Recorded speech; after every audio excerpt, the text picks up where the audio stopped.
Okay, ladies and gentlemen, so I'm going to start us off on our population evolution notes this time, and we will hopefully have some fun with this. So we're going to start with, in this first little bit, will be the theories of evolution. Then we'll go into a second video will be evidence of evolution, and then a third video will be the population and the mechanisms of microevolution.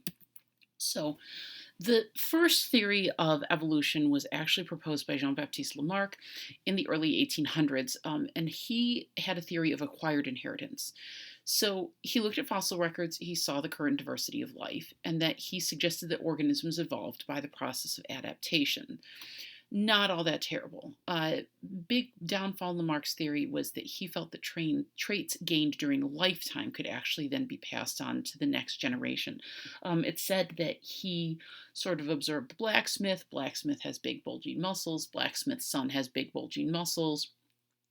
Must be that this blacksmith developed those muscles during the process of his work, passed that on to his children. He suggested that giraffes acquired the long necks because ancestors had to stretch higher into the trees. We do have evidence of short-necked giraffes, fossil evidence of short-necked giraffes. There was a very extended drought on the African plains. And so he said, well, they had to stretch. That's how they were able to do it. And then that lengthened neck was passed on to offspring. One of his more famous experiments is he actually took mice and he cut off their tails with the hypothesis that their offspring would not have tails, which unfortunately for him ended up to not be true. As we know that just because you amputate a part of an animal, that does not necessarily mean that their offspring will have the same amputation.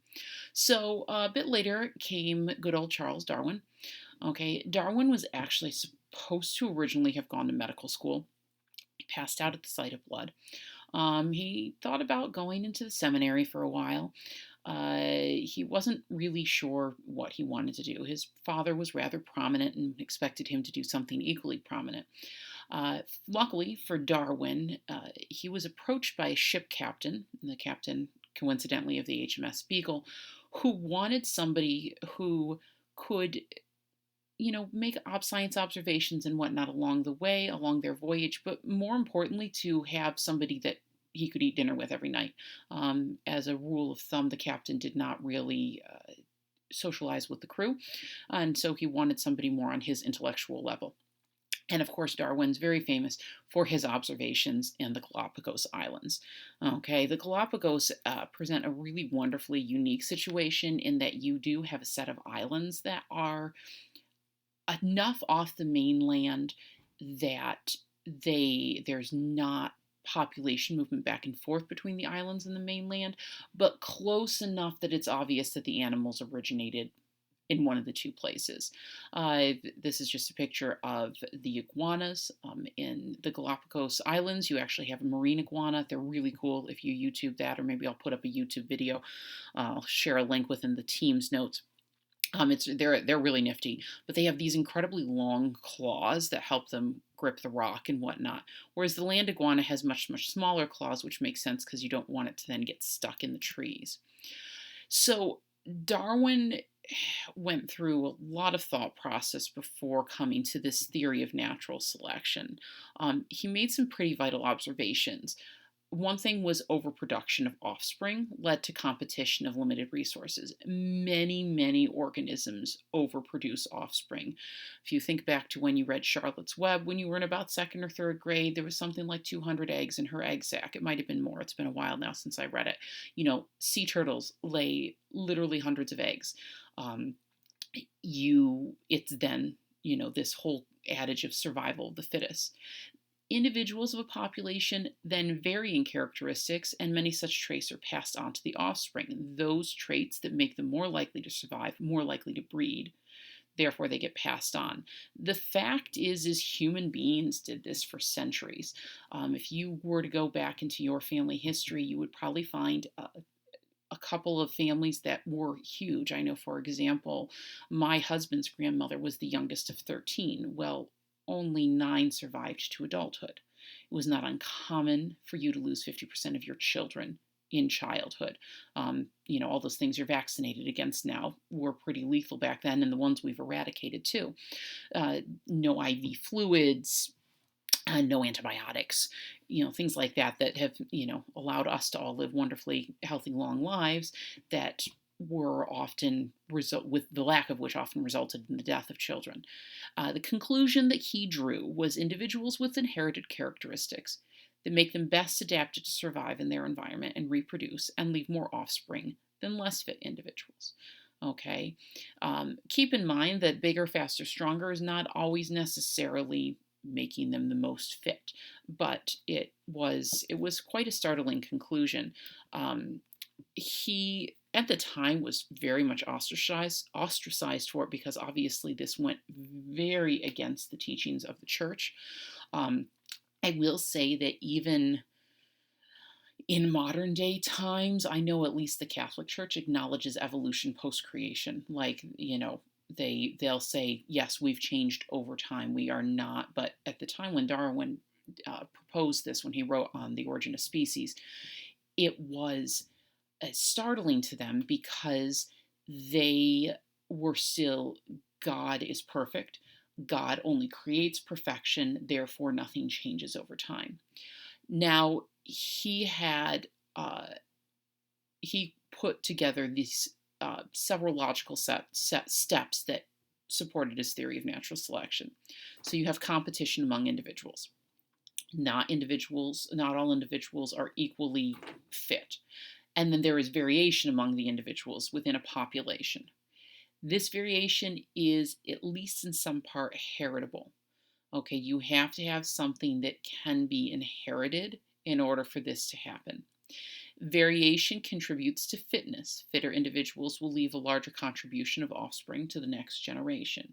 In nature, success is the number of offspring you have. This is why if a new male takes over a lion pride, he kills all the cubs. And then goes through, and that way it forces the lionesses into estrus, and then it is his offspring that go on. And lions are not the only ones that do this. This is relatively common in the animal kingdom. The succeeding generations will then have an increased proportion of the traits that confer the higher fitness.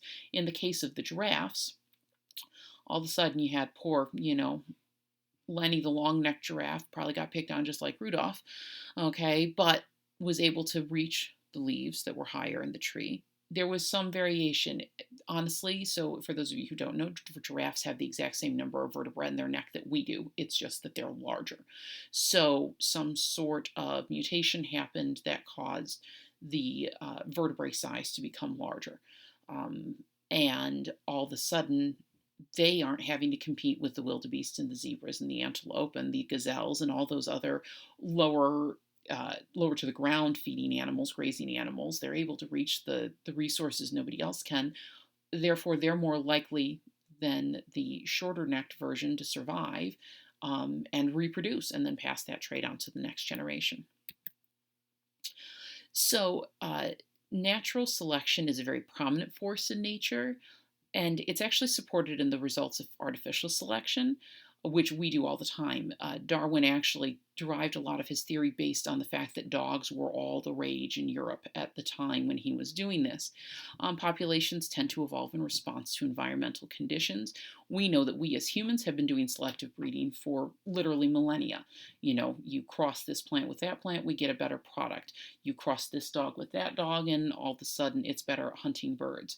If you look at, dog breeds, for example, your retrievers have webbing in between their toes. It makes them really good at swimming. I grew up with a border collie. Meander herded everything. It didn't matter. She herded the vacuum cleaner. She attempted to herd the cats. You knew there was a border collie in the neighborhood because all the kids were in one corner of the yard. There was no teaching. We did not have a herd of cattle for her to do that. She just herded individuals. Little German short-haired pointer puppies will point. It's the cutest thing on the planet. One great example of this is the English pepper moth. They come in two variations. We have light-colored and dark-colored. Then all of a sudden we had the Industrial Revolution, and those little the lighter-colored ones were easy pickings for the hawks, and this led to there being a change in the number of light-colored versus the darker-colored moths. If you look at the finches in the Galapagos honestly, you can tell that they're probably all from a similar ancestor, but then they have different beaks, and the beaks are related to the food that is available to them on that particular island. You want a large, fat beak if you're going to be crushing things. You want a long, skinny beak if you're going to be trying to get insects out of trees and whatnot. And this is just a picture of all of Darwin's various finches. There are always some great illustrations that are just the beaks themselves, because that's really what he focused on at the time, was beak shape. And that is it for that particular one. And we will start with evidence of evolution next time.